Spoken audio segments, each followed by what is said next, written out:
Thank you for returning for another episode of From the Horsebox. I'm Kate. And I'm Claire. And today we are talking remotely to Mary Wynne-Jones about her love of the countryside and her background in teaching and the Pony Club. Welcome, Mary. We'd just like to set the scene. May we ask our listeners to imagine that they are all packed up and ready to go in the horsebox. Horses plaited and gleaming. We just need the green light from Boris. We like to start these interviews treating ourselves to a favourite drink.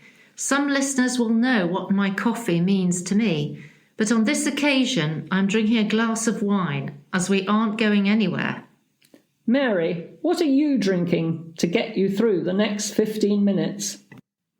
As everybody I'm sure knows, my favourite drink is a very good glass of port. There's too many pictures of me with a glass in my hand, so what else can I drink? Well, it does make a very good meat, doesn't it, a glass of port. Mary, perhaps we could start with your primary teaching career. You taught at Arden School near Ruthin. Did you always want to teach? No, I didn't. I always wanted to work with horses. That was the main thing that I wanted to do. Unfortunately, my parents were sensible enough to let me go and get that out of my system. It only took a year before I realised there's no future in working with horses. So I then went to college and trained to become a teacher. And where was your college, Mary? It was in Wrexham, Cartrevley College, which isn't there, unfortunately, anymore. And I had a very happy 3 years there. And was this your first job? Teaching was your first job? Yes, I taught in the Gilsfield School near Welshpool. That was my first job. I was there for 3 years, teaching 7 to 11 children. Thoroughly enjoyed it. I then left there because I wanted to get nearer to home. It was an hour's journey every day, both ways. And unfortunately, I happened to finish when there were no jobs. And then a great friend of mine, Sylvia Grace, had bought Arden School at Ruthin, a prep school, and asked me if I would go and teach there in an afternoon, 3 days a week, which is what I did. Ah, yes. And rumour has it that you managed to work Tuesday to Thursday, Mary. Why was this? It was hunting in the spring. I used to work my days as I should do most of the year. Then in the spring, years ago, we used to change our days hunting to a Monday and a Friday because of the point-to-point season. And I would change my days teaching on those days, and the whole school curriculum would change to fit in with my hunting, which I don't think would happen in many schools. That's amazing. Have you always managed to fit your horses into your working life? Hunting and horses have come first. My work always came second. I had to work to pay to keep my horses to go hunting, and that's why I worked. Would we know any of your pupils? Would people know? Harry and Nick Williams-Wynne were in school. Rupert Cunningham, I taught. The Bradshaw girls, I taught. The Archdales. There's a lot of girls and boys that hunt with the Flint and Denbigh and the Tannet side and with us that I've taught. Very interesting.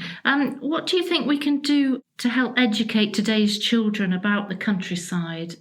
I think talking to them is a big thing. I think that's what we need to do. I think it's no good trying to arrange lessons and lectures for them. They don't attend, they don't listen, they're not interested. They've got so many more things to do. But I think when we get them out and about in the countryside, I think all of us need to just talk to them about the countryside, about what goes on. It doesn't matter who they are, just talk to the children. They love it, they really enjoy it, and take such a lot in that way. It gives children so much, doesn't it? It does. Yes. And I think it takes a while for them to realise that. Have you any memories of helping in Pony Club that we would know about the days helping with the Wednesday? Yes, I started with the Wednesday thanks to Mary Ormrod. She got me involved. right at the start, about 1978, I think it was. And I used to help her with the Wrexham area. That was when the pony club was divided into 3 areas: Wrexham, Malpas and Ellesmere. And I used to help Mary with the Wrexham area. And then I took it over and became more and more involved in pony club and organising junior camp and the under-10s, hunter trials, and generally helping everywhere. I was on the committee. And I stayed helping in Pony Club till 2004. And I also remember you judging classes at local shows. You knew an awful lot to judge sort of tack and turnout type of classes. And can you remember any stories from those days? Just that I used to love doing that. And it was all the low-level shows, all the local shows that we don't seem to have anymore, which is such a shame. And I used to love judging them, and I hopefully helped quite a few children onto their showing career and equitation career. I used to like to give them a bit of advice, as you do, and it was great fun. Yes, there were an awful lot of children. Again, a lot of them pony club children. Yes, I'm sure that helped an awful lot of children. Mary, I think you've glossed over your Cubit Award, which isn't given to many people. No, it's for long service in the pony club, 30 plus years of service to the pony club. And I was very honoured to be awarded that when I left pony club, yes. Yes, I remember it well. It was a huge achievement. Many of our listeners will remember Gerald Williams for his horsemanship and great contribution to the Wednesday. Tell us about your time riding out for him. Well, my time with Gerald really got me into hunting with the Wednesday. In 1978, I put an advert in the Wrexham Leader. I was married then and wanted to get some riding in the area. I was new to Wrexham. So I put an advert in the paper and Gerald answered, I wanted just some riding out. So I went down and met with Gerald and started riding out for him. And that started my sort of long career with Gerald. Yes. I used to ride out, get the horses ready, clipping and everything, sorting out his tack room. On a hunting day, I would take him second horse. And of course, in those days, second horses were ridden on. They weren't taken on in a horse box as they are today. And so it was great fun. Sometimes we had to go many miles to catch him up. But we always did. We always managed it. And it was often a good excuse to have an hour or two's hunting. Yes. He was a great influence on my hunting career.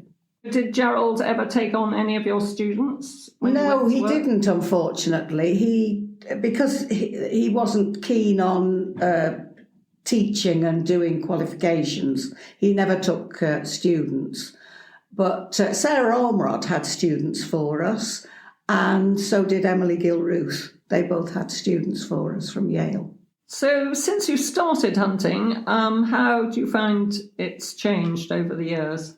I think farming practices have changed an awful lot. When I first started hunting, you could go anywhere in the Wednesday country and get anywhere on a youngster or a horse that wasn't particularly good. You could jump all the fences. They were much smaller.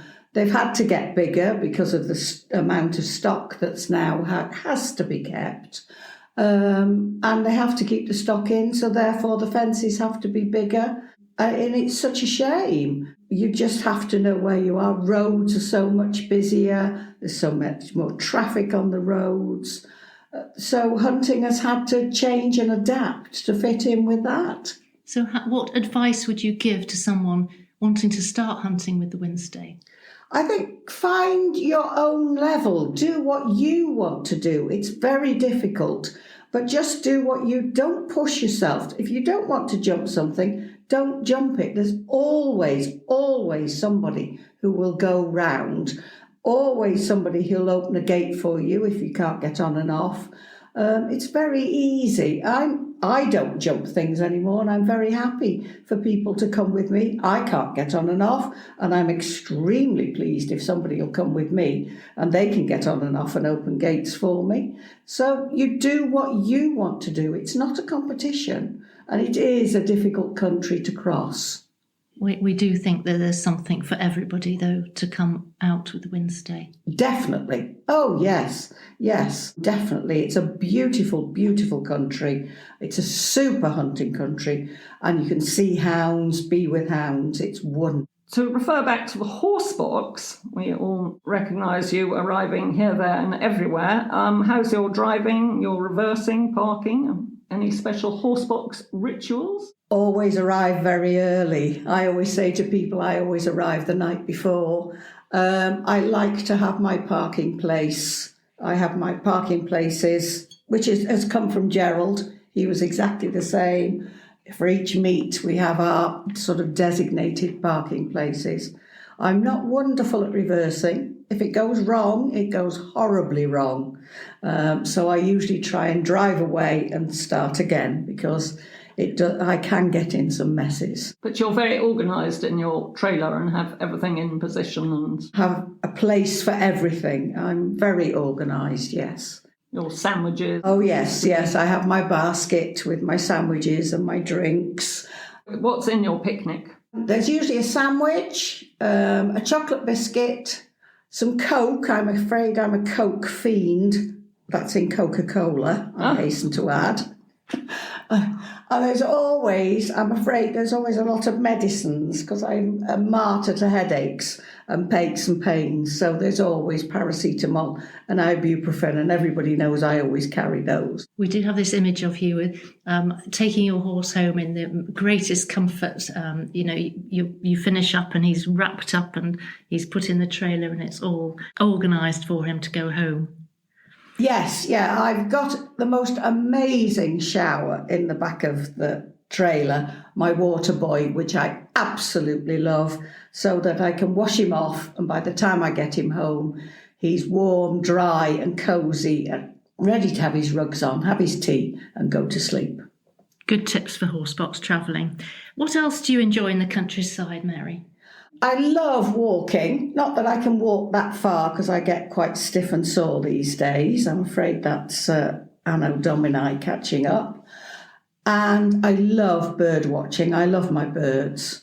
And I absolutely adore my garden. You feed the birds in the garden? I do, an awful lot, yes. John complains at the amount of food that the birds eat. I just absolutely adore it. I love the growing. I'm not that keen on the eating. I do love vegetables, but John doesn't eat vegetables. But I do. I love the growing. Absolutely love it. Is this what's kept you going in lockdown? It is. Yes, it is. Are there any other skills that you've learnt or taken up during this time? No, there aren't, unfortunately. No. And I must say this last lockdown, I've become very lazy. There's a lot of reading going on and a lot of television watching and yes. All our lives have changed. A lot of people who would agree with you. It's about motivation. Yes. The first two lockdowns were fine. I got masses to do, but this one has been a bit of a trial. It hasn't impacted our lives hugely because of course John does not socialise. He's dreadful. So for him, it's been a godsend. Yes. So this brings us to our quickfire questions section. What is your dream holiday? Oh, Barbados. I've been there once and I absolutely adored it. It was fantastic. Hot, sunny, warm sea, beautiful, just lovely. A far cry from the mud of the Wednesday. That's Sounds lovely. If money was no object, what would you do for the day? I would go out and I would indulge in my dual fetish of rug buying and bit buying. Goodness, right. Tell us something interesting about yourself that most people don't know. In 1974, I was instrumental in helping to set up the Wynne-Jones Pony Club, which operates round sort of within Denby Mould. And that was a great big thing in my life at the time. Who would you say was your hero, Mary? Bill Lander. He was amazing, taught me such a lot, and always had a smile on his face and a sweet in his pocket. I've learnt a lot about Bill Lander recently, and I agree that his legacy lives on. Yes. If you were a tree, what tree would you be and why? I'd be a cherry tree because cherries are one of my favourite fruit. Name one of your favourite songs. My favourite song is Always Remember Your Terrier. It's one of the Lakeland Fell songs, and it's brilliant. It makes me cry. If you could only eat one meal for the rest of your life, what would it be? Fish. I hope that's allowed. So, Mary, do you enjoy cooking? No, I enjoy eating. I love eating, but I'm afraid I don't enjoy cooking. So who does the cooking? John is quite a good cook, and he does a lot of the cooking. I do cook, but I'm not, I don't like the planning and the thinking what you've got to eat and things like that, but I do love eating. And what about the shopping? Oh, yeah, I'm okay at the shopping. Yeah, and he comes too. He has to pay. So he's my wallet. He follows me round. To finish our drinks, perhaps we could ask you, Mary, for either a joke or a quote to toast from the horse box. Right. This is a joke because I couldn't think of a quote. So, what's the hardest thing about learning to ride? I don't know, Mary. What is the hardest thing about learning to ride? The ground. Yes, I think I should know that one. Sorry. Very good. Oh, dear. We'll be back next week. Thank you very much, Mary, for joining our journey today. Well, thank you. I've thoroughly enjoyed it. It's been fun. Yes, thank you, Mary. And we'll be back at the same time next week when it could be you in the driving seat.